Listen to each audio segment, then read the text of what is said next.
Hello everyone, today I am going to discuss some colligative properties from class 12th. There are in syllabus there are 4 colligative properties: relative lowering of vapor pressure, elevation of boiling point, depression of freezing point and osmotic pressure. So out of them हम लोग one by one discuss करते जाते हैं, ठीक है ना। तो सबसे पहले बात करते हैं relative lowering of vapour pressure की, is it a colligative property और not. So there are some keywords. देखिए कॉलिगेटिव प्रॉपर्टी एक कीवर्ड्स है, ठीक है ना। Relative lowering of vapour pressure है इसमें।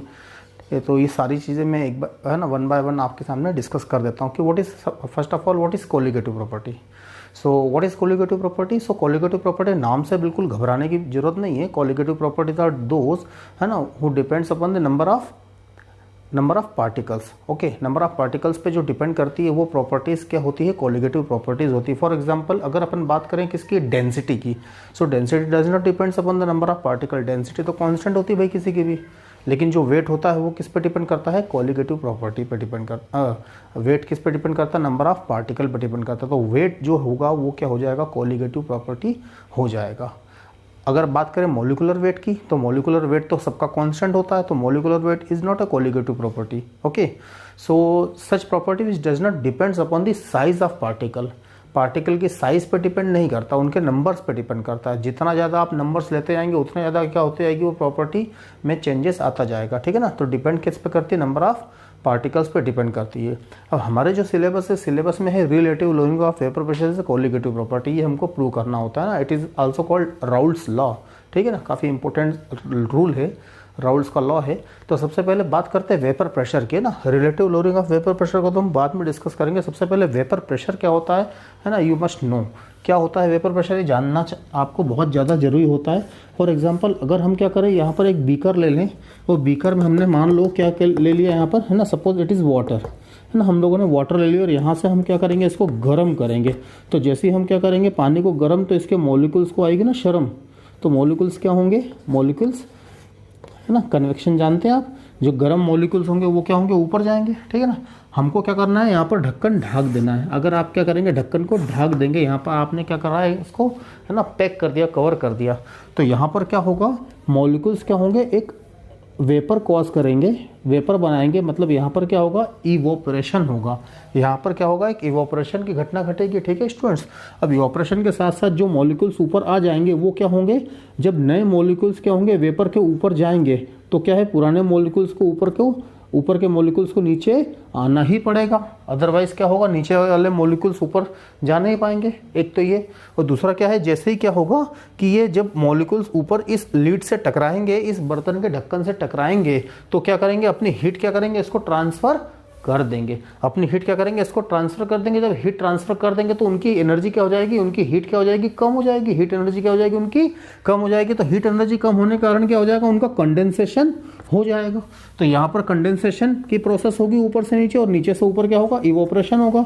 तो यहाँ पर इवोपरेशन और कंडेंसेशन दोनों हैपनिंग होने लगती है, दोनों घटनाएं घटने लगती है, ठीक है ना स्टूडेंट्स। तो क्या होता है, एक समय ऐसा आता है जबकि इवोपरेशन की रेट और कंडेंसेशन की रेट बराबर हो जाती है। पहले तो बराबर नहीं होगी, पहले तो इवोपरेशन ज़्यादा होगा, because there is no molecules for the condensation. Condensation होगा ही नहीं शुरुआत में, कुछ मॉलिक्यूल्स आएंगे वेपर बन के, फिर वो क्या होंगे, कंडेंस होंगे। तो कंडेंसेशन की रेट पहले क्या होगी, 0 होगी, फिर थोड़ी स्लो होगी, उसके बाद में धीरे धीरे कंडेंसेशन की रेट फास्ट होने लगेगी, और एक समय कंडेंसेशन की रेट और इवोपरेशन की रेट क्या हो जाएगी, इक्वल हो जाएगी, है ना। Whenever the rate of condensation is equal to the rate of evaporation, उस वक्त एट दैट टाइम जो भी यहाँ पर प्रेशर होगा, जो भी यहाँ पर इस बर्तन के ऊपर, यहाँ पर जो वेसल के ऊपर जो भी प्रेशर होगा, इस, ठीक है ना, से लीड पे जो भी प्रेशर होगा, इस ढक्कन पे जो भी प्रेशर होगा, उस प्रेशर को बोलते हैं वेपर प्रेशर। ओके स्टूडेंट्स, उस वेपर को क्या बोलते हैं, वेपर प्रेशर बोलते हैं। तो सो vapour pressure is what, vapour pressure is the pressure exert bye vapour. Okay, बिल्कुल सिंपल सी बात है। व्हाट इज वेपर प्रेशर, तो vapour pressure is nothing, pressure exert by the vapour, that's it. कब, जबकि क्या हो, यहाँ पर इवोपरेशन और कंडेंसेशन की रेट क्या हो, इक्वल हो। ये इंपॉर्टेंट कंडीशन आपको लगाना ही है, एक इंपॉर्टेंट कंडीशन आपको लिखना ही होगी। सो वेपर प्रेशर क्लियर है आपको। सो वेपर प्रेशर क्लियर है आपको। वेपर प्रेशर क्या है, वेपर प्रेशर क्या है, सिंपल है, vapour pressure is the pressure exert by the vapour. Okay, लिख लिया आपने। What is vapour pressure? Pressure exert by the vapour of any liquid when the rate of evaporation and condensation are same. So ये बात हुई vapour pressure की। अब बात करते हैं relative lowering of vapour pressure की या फिर लोअरिंग ऑफ वेपर प्रेशर की। अब मजेदार बात तो ये होती है कि क्या है, सपोज माना कि एक बीकर है और इसमें हमने क्या करा, ये सपोज वाटर है। अब इसमें हम क्या करें, कोई नॉन वोलेटाइल सॉल्यूट डाल दें, नॉन वोलेटाइल सॉल्यूट। अब नॉन वोलेटाइल सॉल्यूट क्या होता है ये देख लीजिए आप। नॉन वोलेटाइल सॉल्यूट क्या होता है? नॉन वोलेटाइल सॉल्यूट वो होते हैं जो खुद की वेपर कॉज नहीं करते हैं, खुद की वेपर कॉज नहीं करते। अब ये क्या प्रॉब्लम है यार, ये क्या समस्या है कि वेपर ही कॉज नहीं करेंगे? हमने तो ये देखा है ना कि भाई किसी भी आप सॉलिड को गर्म करेंगे तो मेल्ट होगा, मेल्ट करेंगे लिक्विड बनेगा, लिक्विड बनने के बाद अगर उसको और ज़्यादा गर्म करेंगे तो क्या हो जाएगा, उसका वेपर बन जाएगा। ये हम सोचते समझते सुनते हुए आते हैं छोटी क्लासेस में। तो फिर ये यहाँ पर है कि नॉन वोलेटाइल का क्या फंडा है? What is the meaning of non-volatile? Non-volatile solute are those which does not cause its own vapor, जो खुद की वेपर नहीं बनाते। ठीक है, एग्जाम्पल के तौर पे जैसे NaCl की बात करें, NaCl का अगर आप क्या करना चाहते हैं, वेपर बनाना चाहते हैं, तो NaCl को क्या करेंगे, या तो पानी में डालेंगे, सॉल्यूशन स्टेट में ले जाएंगे, और क्या करेंगे, जैसे ही आपने NaCl को पानी में डाला, there is no more NaCl, Na positive and Cl negative ion क्या हो जाएंगे, ब्रेक हो जाएंगे। तो जब NaCl ही नहीं रहेगा तो फिर उसका वेपर तो आएगा ही नहीं, पहली बात ये। अब दूसरा बच्चा बोल रहा है कि सर इसको पानी में मत डालो, इसको मेल्ट कर दो। ठीक है, मेल्ट कर दो आप, ठीक है ना। आपने बढ़िया सा एक असेंबली तैयार की, उसमें NaCl डाल दिया, नीचे से बर्नर ऑन कर दिया, NaCl को मेल्ट कर दिया, ठीक है ना। NaCl जैसे ही मेल्ट होगा again it will split into Na positive and Cl negative, ठीक है ना। Na positive Cl negative melting होने के बाद भी क्या होगा, वो ब्रेक हो जाएगा। तो अगर वो क्या है, वेपर स्टेट में आने के पहले क्या होता है, स्प्लिट हो जाता है अपने कॉन्स्टिट्यूएंट्स में, ठीक है स्टूडेंट्स। तो वो क्या होता है, अपना वेपर कॉज नहीं करता। ऐसे ही शुगर या ग्लूकोज की बात कर लें, शुगर या ग्लूकोज में थोड़ा सा फैक्ट अलग होता है। शुगर या ग्लूकोज को जब अगर मेल्ट करेंगे आप, उसकी वेपर कॉज करने की कोशिश करेंगे, तो मेल्टिंग पॉइंट पे आने के पहले ही वो क्या हो जाता है, डिसोसिएट हो जाता है इनटू CO2 एंड H2O, ठीक है ना। ग्लूकोज की बात करें तो C12H22 C6H12O6। तो ये क्या है, कार्बोहाइड्रेट्स है। कार्बोहाइड्रेट क्या है, CO2 और H2 में क्या हो जाते हैं, ब्रेक हो जाते हैं, ठीक है ना। तो ग्लूकोज क्या हो जाएगा, CO2 और H2O कॉज कर लेगा अपने मेल्टिंग पॉइंट पे आने के पहले ही, ठीक है ना।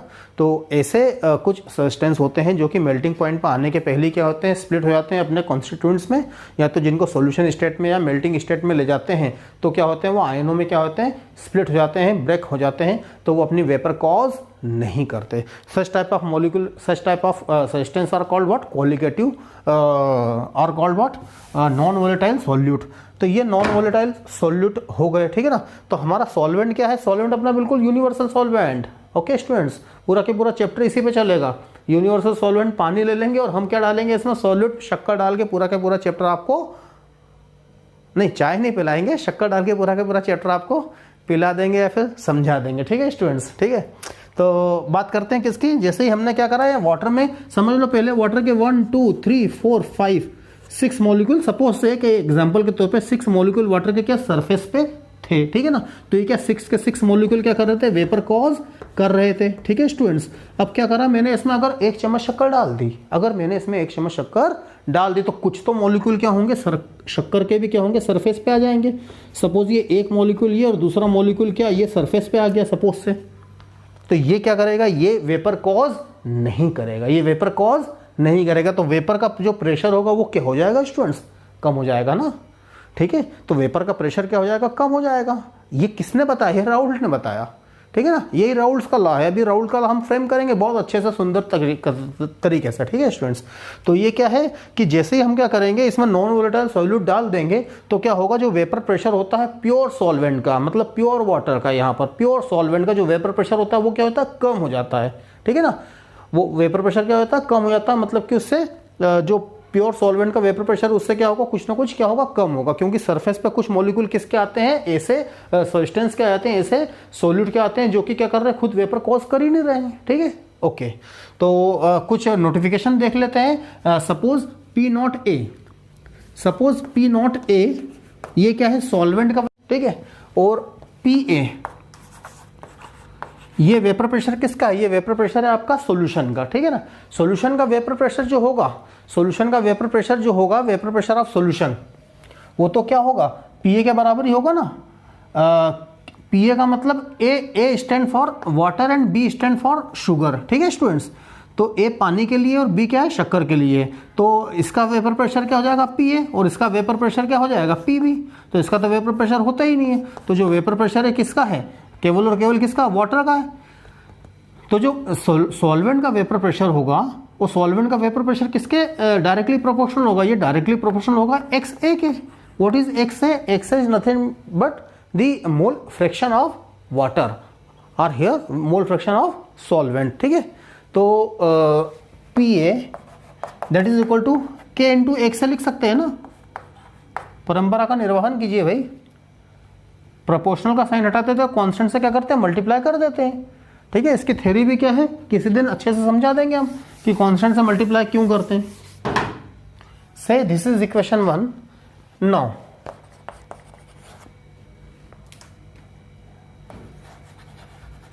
When XA equal to 1, XA equal to 1 का क्या मीनिंग होता है? जब प्योर स्टेट होती है ना, whenever there is pure state, तब XB तो होगा ही नहीं, मोल फ्रैक्शन ऑफ सॉल्यूट तो होगा ही नहीं, शक्कर डालेंगे ही नहीं, तो क्या होगा? सिर्फ और सिर्फ पानी होगा। तो उसका मोल फ्रैक्शन कितना होगा? 100% होगा, मतलब कितना होगा? 1 होगा। जब XA इक्वल टू 1 होता है तो उस वक्त PA को आप क्या बोल देंगे? P0A, ठीक है। तो देखिए इस इक्वेशन में पुट करें दोनों वैल्यूज को by 1 and 2। PA means vapour pressure of solution किसके बराबर होगा? Vapour pressure of pure solvent के, क्योंकि उसमें सॉल्यूट तो है ही नहीं, ठीक है। तो इन दोनों को पुट करें। So PA that is equal to K, PA की जगह क्या रख दूं? P0A that is equal to K। XA की जगह 1, तो K की क्या आ गई? हंसी मजाक में K की तो वैल्यू आ गई। K की वैल्यू क्या हो गई? P0A। पुट कर दीजिए यहां पर। से equation 3 by equation 1 and 3। Equation 1 और 3 को क्या करेंगे आप? मर्ज करेंगे अगर आपस में, तो क्या आ जाएगा? कुछ आ जाएगा क्या? देखो PA that is equal to, इसकी जगह क्या पुट कर सकते हैं? P0A XA। नाउ से इक्वेशन 4। अब XA plus XB equal to 1 होता है, पता ही होगा आपको। नहीं पता? 11th स्टैंडर्ड का बिल्कुल छोटा सा फार्मूला होता है, ठीक है। क्या होता है? XA plus XB that is equal to 1। दोनों के जो मोल फ्रैक्शन होते हैं, कोई सा भी सॉल्यूशन बाइनरी सॉल्यूशन है, बाइनरी सॉल्यूशन उसको बोलते हैं जिसमें केवल 2 ही कंपोनेंट होते हैं, सॉल्वेंट और सॉल्यूट, ठीक है ना। तो बाइनरी अगर आपका सॉल्यूशन है तो जो दोनों के मोल फ्रैक्शन अगर उसको ऐड करेंगे तो क्या होता है? वो 1 आता है। यहां से XA की वैल्यू क्या आ जाएगी? 1 माइनस XB। XA की वैल्यू कितनी होती है? 1 माइनस XB। इसको पुट कर दो यहां पर, काम खत्म हो जाएगा आपका। By 4 and 5 PA equal to P0A 1 minus XB, ठीक है।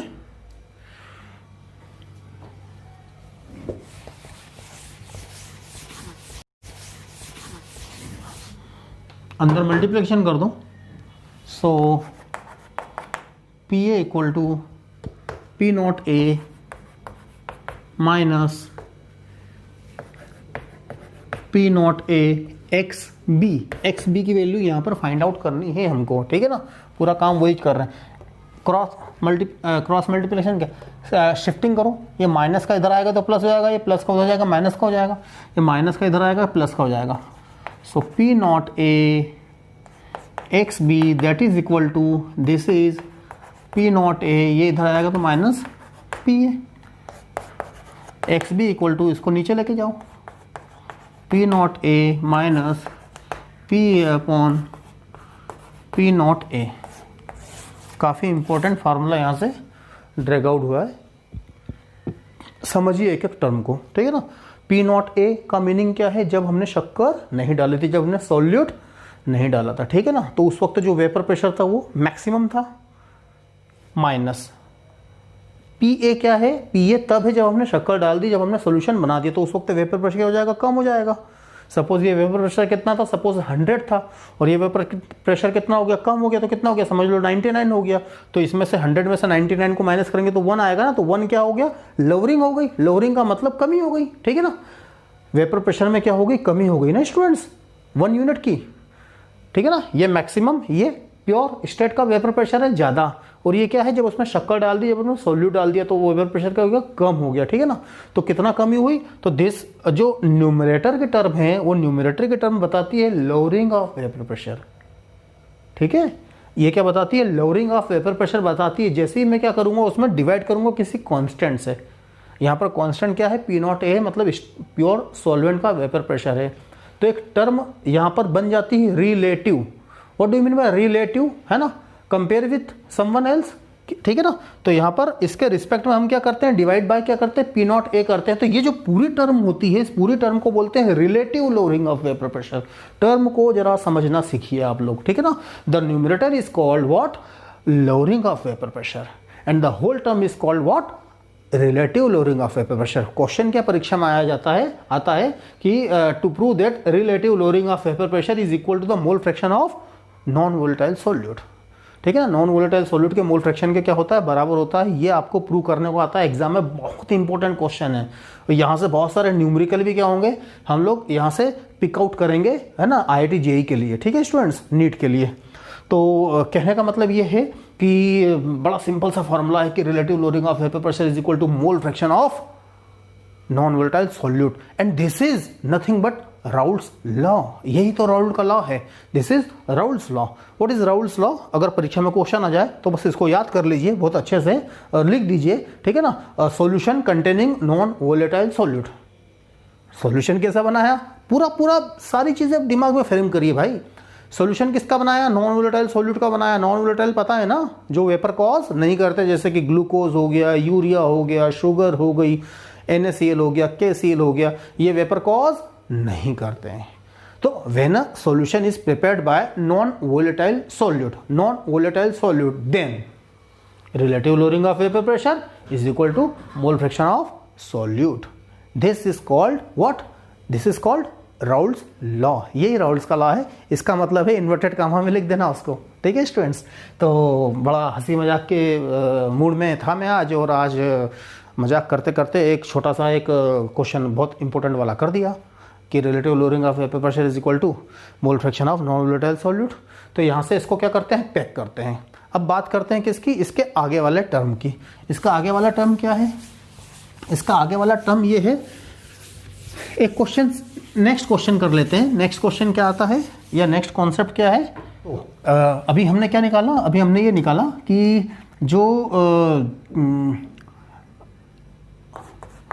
P0A minus PA upon P0A, इसको डेल्टा P भी लिखते हैं कहीं कहीं पर, ठीक है ना, that is equal to XB।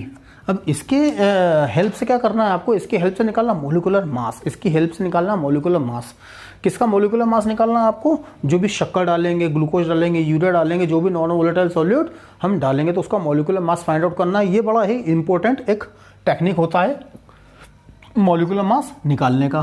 तो उसको कैसे करेंगे, तो XB से इक्वेशन 1, XB क्या होता है, mole of B upon mole of A plus mole of B, है ना। मोल फ्रैक्शन का फार्मूला है 11th क्लास से, जिसका भी मोल फ्रैक्शन निकालना होता है उसके मोल ऊपर लिखते हैं, बाकी नीचे टोटल मोल कर देते हैं। यहाँ पर हम we are talking about what, binary solution, binary solution की बात कर रहे हैं। दो ही चीजें होंगी इसमें, A और B, ठीक है। तो बट या बोल दें फॉर डाइल्यूट सॉल्यूशन, अगर सॉल्यूशन बहुत डाइल्यूट होता ना बच्चों, तो Na प्लस NB को Na ही लिख सकते हैं। ये क्या फंडा हो गया, ये क्या चीज़ नहीं आ गई।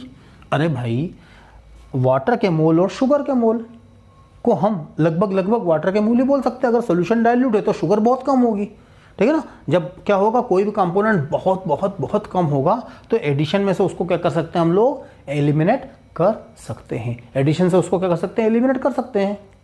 एडिशन या सब्ट्रैक्शन से, मल्टीप्लिकेशन डिवीजन से मत कर देना भाई। मल्टीप्लिकेशन डिवीजन में नहीं करना, क्यों नहीं करना, जैसे कि मान लो कि आपके पास 1000 रुपीज़ है, ठीक है ना। अब बोले कि बहुत छोटा सा एक मल्टीप्लाई है ना 0.01, तो क्या इसको सारा एलिमिनेट कर सकते हैं क्या? तो इसको एलिमिनेट नहीं करना, वो इसका इसमें मल्टीप्लाई होगा तो है ना, समझ गए ना आप लोग, बड़ी दिक्कत आएगी, 10 रुपये बन जाएंगे 1000 रुपये के। तो इसके लिए मल्टीप्लिकेशन और डिवीजन में क्या करते हैं अपन, छोटी चीज़ों को क्या करते हैं, एलिमिनेट नहीं करते हैं। लेकिन 1000 रुपीज़ में अगर आपको ऐड करना है 0.01 तो क्या आंसर आएगा आपका 1000.01, तो 1000.01 को 1000 ही तो बोलते हैं। तो इसके लिए एडिशन में से हम क्या कर सकते हैं, हटा सकते हैं, लेकिन मल्टीप्लिकेशन और डिवीजन से क्या करते हैं, नहीं हटाते हैं। तो मैं यहाँ पुट कर दूँ इसको, na प्लस एन बी की जगह na लिख दूँ, तो एक्स बी को लिख सकते हैं n b upon n a. ठीक है, इसको और एक्सप्लोर कर दें या वहीं पर एक्सप्लोर कर देंगे स्पॉट पे। सो इक्वेशन 2 एक्स बी की वैल्यू पुट करो, तो y1 इंटू इक्वेशन 1 और 2 को देखो, इसको मैं डेल्टा पी लिख दूं क्या, delta p divide by this was p naught a, that is equal to what, x b की जगह क्या कर देंगे n b upon n a put कर देंगे। एन बी क्या होता है, weight of b upon molecular weight of b, और ये क्या होता है, weight of a upon molecular weight of a. ठीक है, so delta p upon p naught a that is equal to, इसको थोड़ा सा व्यवस्थित कर दो, डब्ल्यू b upon m b, fourth term ऊपर, एम ए अपॉन डब्ल्यू ए। सो एम बी को इधर एक्सपोर्ट कर रहा हूँ मैं। सो एक फ्रेश फॉर्मूला बनता है m b that is equal to p naught a upon, ठीक है, इधर आएगा तो पी नॉट ए ऊपर और ये डेल्टा पी नीचे, डेल्टा पी इंटू ये तीनों term W B into M A divide by W A. So with the help of this formula we can find out what molecular mass of unknown non-volatile solute. This is very important formula to determine molecular mass. Molecular mass determine करना हमारे लिए बहुत ही important होता है as a chemist. हम लोग क्या करते हैं, अननोन कंपाउंड निकालते हैं ना, प्लांट एक्सट्रैक्ट करते हैं, और कहीं भी कुछ अगर हम डिगिंग माइनिंग कर रहे हैं तो वहाँ से हमको कुछ सॉल्ट मिलते हैं, कुछ या कंपाउंड मिल सकते हैं, ठीक है ना। तो उसके मोलिकुलर मास फाइंड आउट करना बहुत इंपॉर्टेंट होते हैं कि भाई है क्या उसके अंदर। सो यहाँ पर देयर आर 4 प्रॉपर्टीज़, जो भी कोलिगेटिव प्रॉपर्टी वो सारी की सारी मोलिकुलर मास फाइंड आउट करवाएगी आपको। So this is one of the important property to find the molecular mass. लेकिन इसमें क्या होता है, इसमें दिक्कत ये आती है कि here we have to calculate what, delta p. हमको चेंज इन प्रेशर निकालना है, वेपर प्रेशर निकालना है, ठीक है ना। चेंज इन वेपर प्रेशर निकालना अपने आप में क्या है, पहले वेपर प्रेशर निकालो, उसके बाद उसका चेंज निकालो, तो आपको पूरी की पूरी जो टाइम है वो डबल लगेगा, ठीक है। या फिर चलो वेपर प्रेशर दे रखते हैं, कांस्टेंट है, वेपर प्रेशर किसी का दे रखेंगे, हो सकता है किसी सॉल्वेंट का, तो आपको सिर्फ चेंज निकालना उसके वेपर प्रेशर में।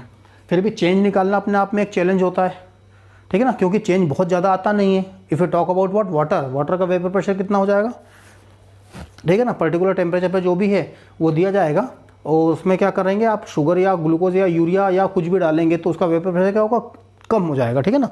लोअरिंग ऑफ वेपर प्रेशर क्या हो जाएगा, कम हो जाएगा। तो जो कितना कम हुआ, बहुत माइन्यूटली कम होता है, 0.05, 0.02, 0.03, वो कैलकुलेट करना क्या होता है, हम लोगों के लिए एक बिग टास्क होता है।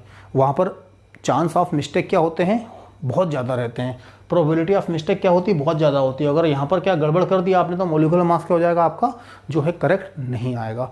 तो although it is the property to determine the molecular mass, but it is not the, है ना, up to the mark. The property is not up to the mark. बहुत अच्छी प्रॉपर्टी नहीं है molecular mass find out करने की, ठीक है स्टूडेंट्स। ठीक, तो नेक्स्ट वीडियो में देखते हैं इसके आगे का एलिवेशन ऑफ बॉइलिंग पॉइंट, ठीक है। उसके लिए बहुत जल्दी मैं वीडियो अपलोड करने वाला हूँ। तब तक पढ़ते रहिए केमिस्ट्री मेरे साथ या किसी और के साथ, बुक से कहीं से भी, लेकिन पढ़ते रहिए केमिस्ट्री, एंजॉय करिए chemistry. Okay, thank you very much.